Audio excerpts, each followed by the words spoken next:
الراجل ده كان بيقول إنه لو اتكلم أكتر من اللازم هيموتوه ومات.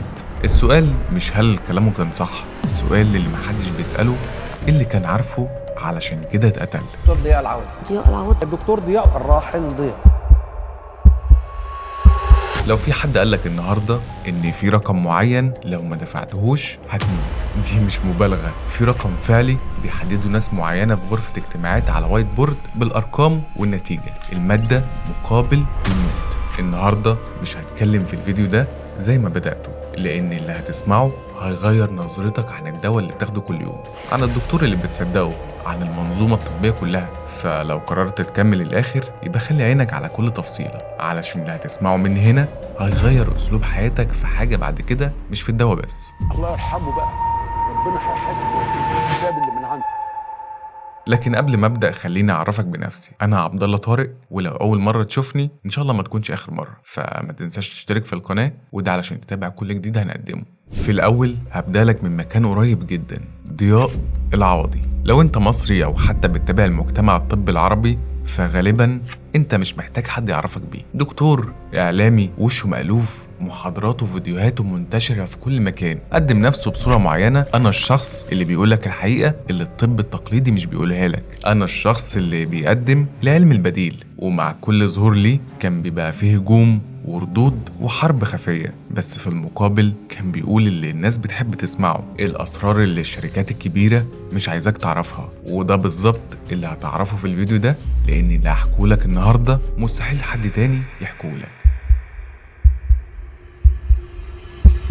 ضياء قال إن السرطان مش مرض، ده عرض، وإن علاجه الحقيقي في تغيير البيئة الداخلية مش في الكيماوي. ربط ما بين الأكل والمرض، أكل معين بيغذي السرطان وأكل معين بيقاومه. ومش بس كده، ده أقنع ناس كتير إن الطب التقليدي مش كفاية، وإن الحل الوحيد في رجوع للطبيعة. بس كل ده مفيش دليل علمي واحد يأكده، هو نفسه ما قدرش يجيب دليل واحد يثبت بيه إن النظام الغذائي ده قادر إنه يعالج السرطان أو غيره. وهرجع تاني أقولك إن الفيديو ده مش عشان أقولك دكتور ضياء صح أو غلط، الفيديو ده علشان نحاول نفهم مع بعض إيه اللي بيدور حوالينا ومين بالظبط اللي بيحكم العالم دلوقتي. اللي هحكولك النهاردة مستحيل حد تاني يكون قاله، وبعدها القرار ليك، انت الحكم في النهاية. سنة 2023 سوق الأدوية العالمي قيمته اتخطت تريليون و900 مليون دولار، مش مليار، تريليون، 9 أصفار. عارف انك هتقولي وايه يعني، ما الدواء مهم طبعا، بس خليني اسألك، الأكل مهم، المية مهمة، والهواء كمان مهم. ايه الفرق بين الدواء وأي حاجة تانية؟ الدواء لو ما اشتريتهوش ممكن ببساطة تموت، وهو ده بالظبط اللي غذى مافيا الأدوية. طب لو الدواء بقى سلعة بتتسعر بالشكل ده، مين اللي بيحط الفاصل بين حق الشركة واستغلال المريض؟ مش عشان أقولك شوية كلام معقد وخلاص، إنما علشان لما توصل للجزء التاني من الفيديو تفهم اللي بيحصل ده بيحصل إزاي وليه. شركات الأدوية أهم حاجة فيها إيه؟ المصنع، المبيعات؟ الإجابة لأ. الشركات دي أهم حاجة فيها قسم البحث والتطوير اللي بيدرس الأمراض وبيحاول إنه يلاقي لها علاج. بس المشكلة هنا إن العملية دي مكلفة جدا وبتحتاج وقت طويل جدا جدا جدا. علشان تستوعب أكتر خليني أقولك إن في وقتنا الحالي في أدوية أبحاثها اتكلفت فوق $1,000,000 من قبل ما الدواء ينزل للصيدليات. انت متخيل؟ فطبيعي جدا الشركة دي تكون محتاجة انها تسترد كل الفلوس اللي دفعتها، كأنك انت جبت بقرة وعايز تذبحها علشان تطلع منها اللحم واللبن عشان خاطر تعوض كل اللي ضاع. وهنا بتدخل فكرة براءة الاختراع. براءة الاختراع على الدواء معناها ان الشركة دي وبس هي اللي ليها حق بيعه لمدة 20 سنة، يعني احتكار كامل، تحط السعر اللي هي عايزاه والمستهلك مفيش عنده أي خيار. بس ده مش خيار، أنا ما عنديش خيار أصلا. شكرا، اتفضل. المرض والدكتور اللي بيوصف الدواء بيحطه قدام الأمر الواقع، وده في الأصل ما نقدرش نعتبره شر، بالعكس ده حق منطقي ومبرر. انت صرفت على البحث، اتفضل خد فلوسك. امال فين المشكلة؟ المشكلة ان فكرة الدواء نفسها اتحولت لسلاح، سلاح بيغذي الجشع والسلطة والسيطرة. وعشان تفهم ده، سنة 2010 في راجل اسمه مايكل بيرسون مسك شركة أدوية اسمها فالنت. الراجل ده مش دكتور ولا صيدلاني ولا حتى بياع في سوبر ماركت ولا ليه أي علاقة بالطب أصلا، مجرد راجل أعمال عاوز يحقق شوية مكاسب. بيرسون أول حاجة عملها إنه قال بالحرف أنا هنا علشان أفيد المستثمرين مش المرضى. مايكل في خلال 5 سنين بس رفع قيمة شركته من 2.3 مليار ل 78 مليار دولار، والكل في وول ستريت كان بيتكلم عنه. صنعوا منه بطل، العبقري الجديد، الموديل الجديد لشركات الأدوية. طب علشان نفهم ايه اللي مايكل عمله بالظبط، مايكل اشترى أكتر من 100 شركة أدوية صغيرة. بس الموضوع مش عشوائي كده، الشركات دي كانت عندها براءات اختراعات على أدوية مطلوبة، وكان أول ما بيحط إيده على أي شركة يلغي فوراً قسم البحث والتطوير. عايزينه ده ملوش أي لازمة. انا دكتور يا فندم، دكتور على نفسك بره يا كلب. يعني الشركة اللي المفروض تبحث وتطور علشان توصل لتركيبة الدواء المثالية بقت مجرد ماكينات بتبيع بس أرباح داخلة بدون أي تكلفة. وعشان تفهم أكتر فأنا هاخدك شوية من مايكل وهنروح لست اسمها ماري. ماري عندها مرض اسمه ويلسون ديسايسيس، مرض وراثي نادر جدا بيحصل لما الجسم ما يقدرش يتعامل مع عنصر النحاس اللي لو اترسب في الجسم بزيادة الشخص ببساطة بيتسمم وبيموت. المرض ده ملهوش غير علاج دوائي واحد بس، ولمدة 20 سنة ماري كان بتصرف على الدواء ده 400 دولار سنويا. بس في 2010 شركة فيلنت اللي بتنتج الدواء ده اتباعت، وأيوة حصل اللي جه في دماغك ده بالظبط. بقت تكلفة الدواء على المريض 480 دولار شهريا، يعني أكتر من تكلفته القديمة في السنة. بس اللي حصل في 2015 هو اللي مش هتتوقعه نهائي. في السنة دي الشركة اتباعت تاني لمايكل بيرسون، وسعر الدواء وصل ل 285 ألف دولار في السنة. زي ما سمعت كده، دي مش غلطة، 285 ألف دولار في السنة، بفرق زيادة 71% تقريبا. يعني سعر الدواء اتضاعف حوالي 712 مرة عن قيمته الأصلية. طب ليه الفجوة دي حصلت؟ مش لأن التصنيع غلي، ولا عشان المواد غليت، ولا حتى علشان الطلب زاد، بس عشان الدواء ده لمرض نادر، والمريض ما فيش قدامه حل تاني، يا الدفع يا الموت. خلصنا بقى، ما تقرفناش. اخلصي بقى، اخلصي بقى. لو انت مكان ماري هتدفع أي رقم علشان تعيش، ولا هتيجي عند رقم معين وتقول كفاية كده الموت أكرم لي؟ فالنت مش الشركة الوحيدة اللي حصل فيها كده. شركة تانية رفعت سعر دواء الإيدز من 13 دولار للحبة ل 750 دولار، ودواء السل من 500 دولار ل 10,800 دولار، ومضاد حيوي سعره رفع من 20 دولار ل 1849 دولار. ايه الارقام دي؟ خلينا منتوش مع بعض في الارقام ونرجع تاني لرئيس الشركة. لما اتسأل قال الجملة دي بالظبط: انا هنا علشان افيد المستثمرين. منتهى البجاحة والله. والكونجرس الامريكي لما عمل تحقيق معاه كان قاعد بيضحك قدام الكاميرا. دلوقتي عايزك تفهم حاجة مهمة جدا، شركات الأدوية ما بتعملش ده مع أي مرض، بتعمل كده مع المرض اللي علاجه هيجيب لها أرباح. يعني أمراض القلب، السكر، الكوليسترول، أمراض منتشرة ومزمنة. يعني المريض هيفضل شخص مستهلك لآخر يوم في عمره، هيفضل الفرخة اللي بتبيض لهم كل يوم بيضة دهب. أما لو مرضك نادر زي ماري فأنت مش زبون لقطة ولا حاجة، مفيش مصلحة هتيجي من ورا علاجك فنقنعك إننا بنعالجك وخلاص، لكن الحقيقة بالظبط هتعرفها في آخر الفيديو.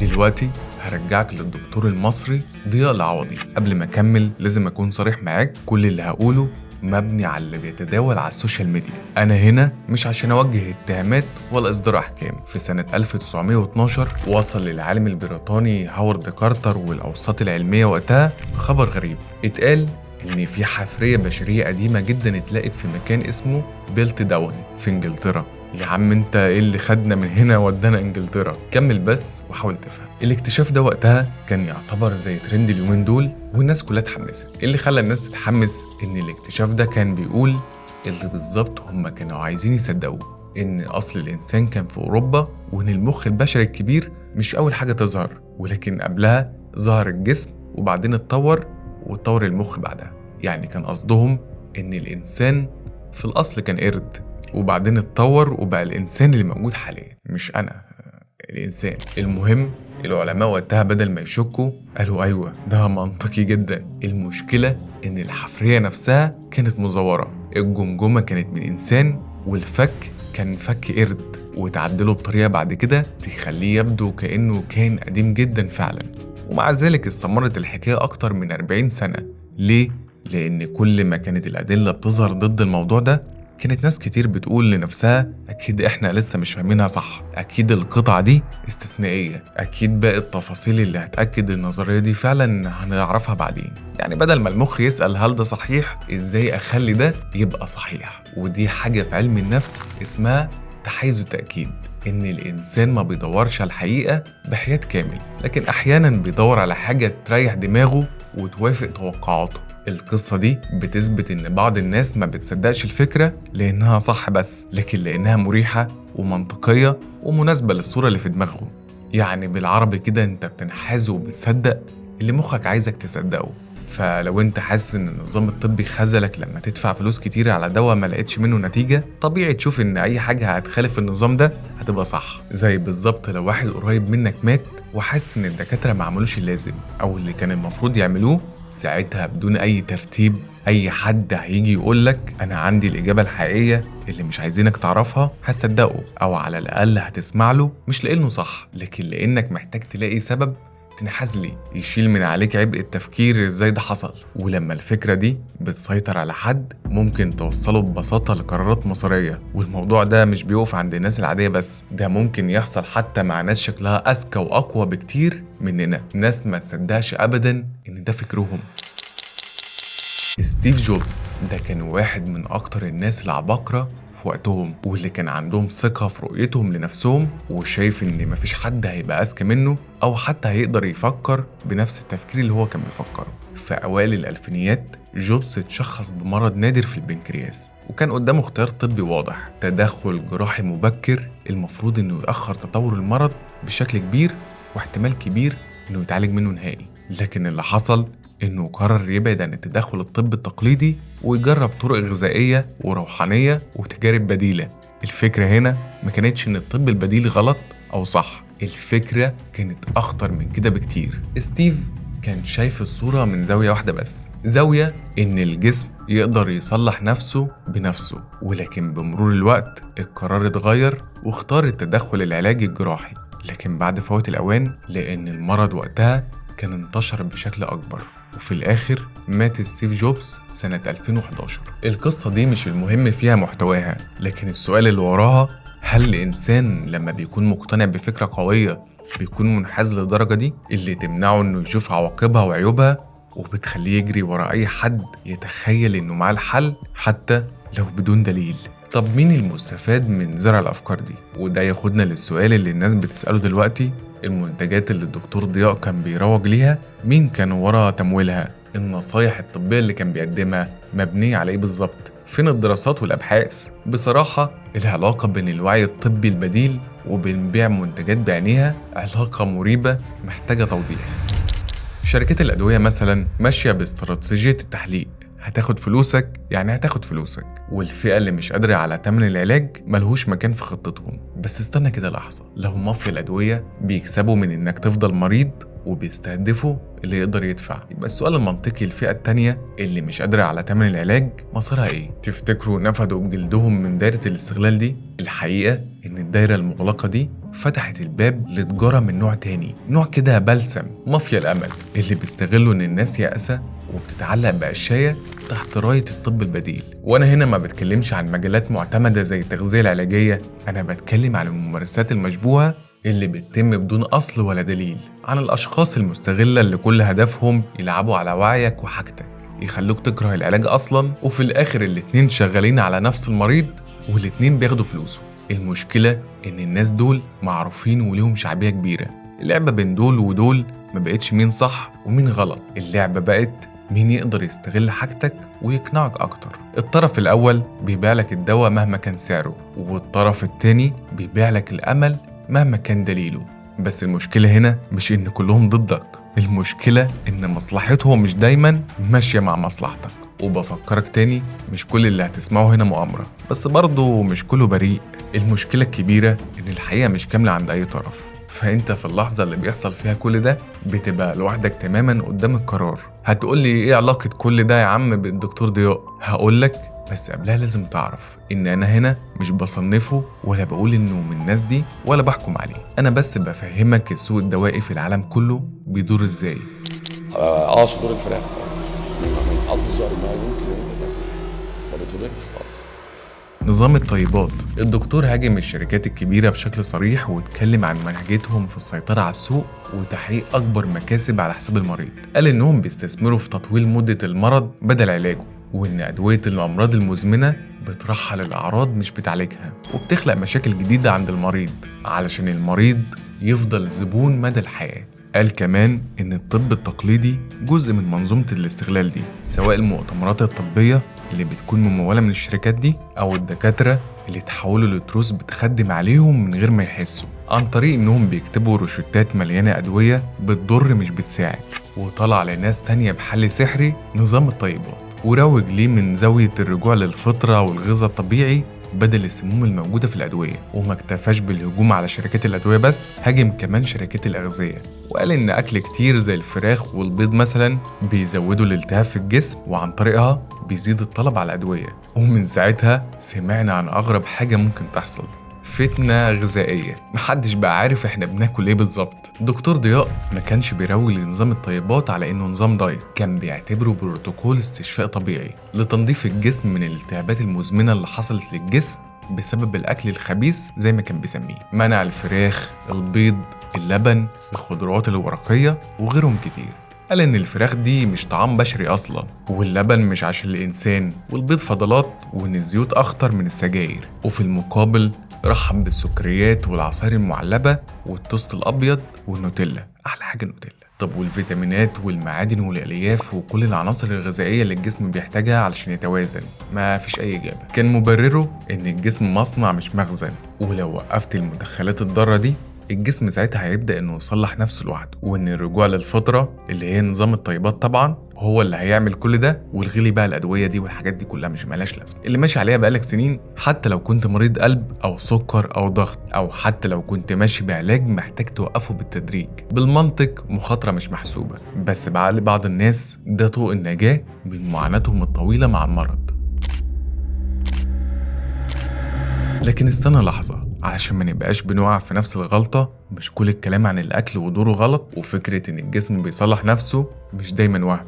بالعكس، جسم الإنسان فعلا عنده قدرة رهيبة على التعافي، وده مثبت علميا. وعشان كده عندنا أعظم حاجة في ديننا وهي الصيام. جهاز المناعة في الجسم بيحارب كل يوم، والخلايا اللي بتتلف بتتجدد مرة تانية، وجسمك بيحاول فعلا طول الوقت انه يجدد نفسه، لكن اديله فرصته شوية. والأهم من كل ده ان الغذاء الصحي مش رفاهية، ده خط الدفاع الأول اللي ممكن يحميك من أمراض كتير في الأساس. بس المشكلة لما الحياة دي تتحول لمنتج أو بروتوكول بيتباع، أو وعد بعلاج سحري لكل حاجة ولأي حاجة، ساعتها الأمل بيتحول لتجارة والعلم كله بيتشوه. نرجع لنظام الطيبات اللي قلب الدنيا وعمل فتنة غذائية زي ما قلت لك. دكاترة كتير خرجت عن صمتها وحذروا من خطورته. الدكتور جمال شعبان استشاري القلب حذر من سلبيات النظام واتكلم عن مضاعفاته، واستغرب منطق العوض الغريب في الاستغناء عن الأكل الطبيعي المفيد والترويج للمصنعات والمنتجات اللي مليانة سكر. والدكتور أحمد زناتة وغيره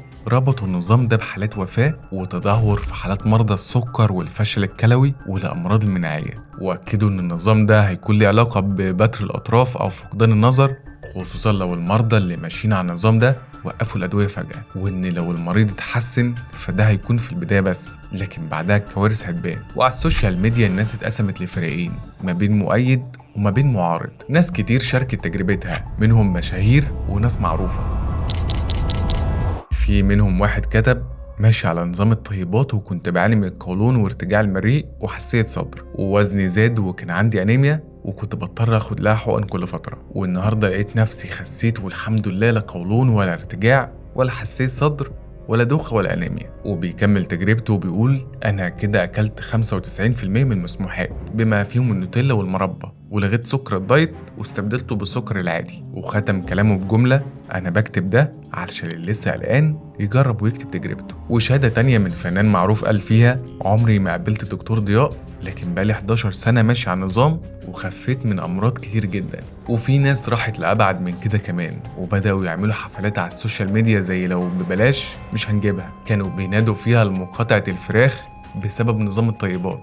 طب والفراخ ذنبها ايه بس؟ الله، وانا مالي يا لمبي؟ الموضوع موقفش لحد الجدل بين مؤيد ومعارض، ودكاترة بتحذر لكن بسبب الطيبات نقابة الأطباء شطبت اسم العوضي بشكل نهائي في مارس 2026 وقفلوا عيادته، والسبب التشجيع على وقف الأدوية بدون إشراف كامل. وساعتها الدكتور ساب البلد كلها وسافر على الإمارات، ومن هناك بدأت موجة هجوم أشد على كل اللي في المجال الطبي. ظهر في فيديوهات وهو بيهدد وبيتوعد بكشف المستور، بس فجأة كل ده انتهى. الدكتور اختفى الأيام علشان يلاقوه بعدها ميت في أوضته في الفندق. لكن الغريب مش هنا، الغريب إن بعد موته في فيديو معين انتشر بشكل كبير. لو لقيتوني بقى موت اعرفوا ان انا اتقتلت، مش انتحار، مش حاجه اسمها ان انا اديله العوض ينتحر. انتهي.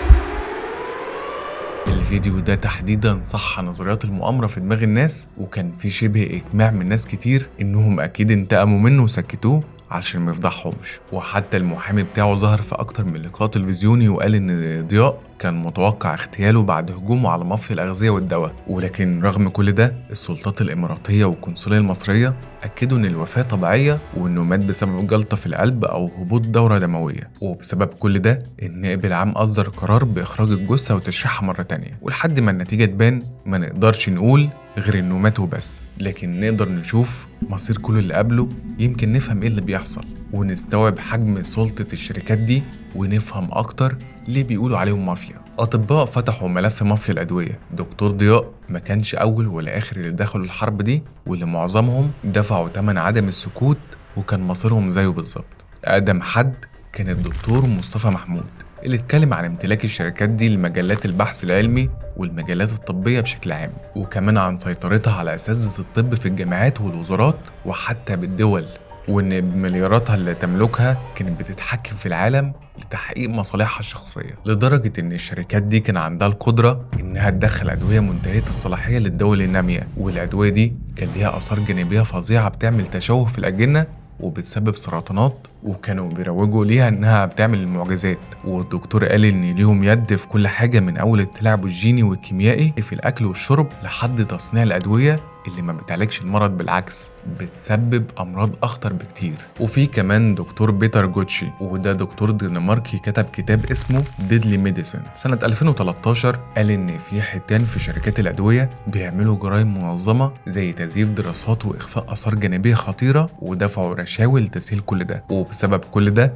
اتفصل من شغله رغم إن كلامه كان علمي ومدعوم بمستندات موثقة. ودكتور أسيم مولترا طبيب القلب البريطاني اللي اتكلم عن فساد الصناعة وعن تأثير المافيا دي على الطب، وإنهم بيخلوهم يوصفوا للمرضى أدوية غير ضرورية أصلا، وبسبب تصريحاته دي اختفى تماما. أما ألفريدو بومان فأخد نفس خط سير الدكتور ضياء، وقال إنه يقدر يعالج أمراض خطيرة زي الإيدز والسرطان بنظام غذائي طبيعي بالكامل، واتهم شركات الأدوية إنها بتهدده قبل ما يتقبض عليه ويموت جوه السجن سنة 2016. ونفس كل حاجة اتكررت معاه تقريبا. كان ليه أنصار ومتابعين كانوا شايفين إن في شبهة جنائية في موته، وإن مافيا الدواء هي اللي قتلته. وفي قضية مشهورة قوي اتعرفت باسم أطباء هولوستيك، كان ليها برضو علاقة مباشرة بمافيا الأدوية. في سنة 2015 وتحديدا في شهر يونيو مات في أمريكا مجموعة من الدكاترة اللي كانوا بيتبنوا فكرة العلاج بالطب البديل، وبموتهم بدأت نظرية مؤامرة تنتشر بسرعة كبيرة على مواقع الطب البديل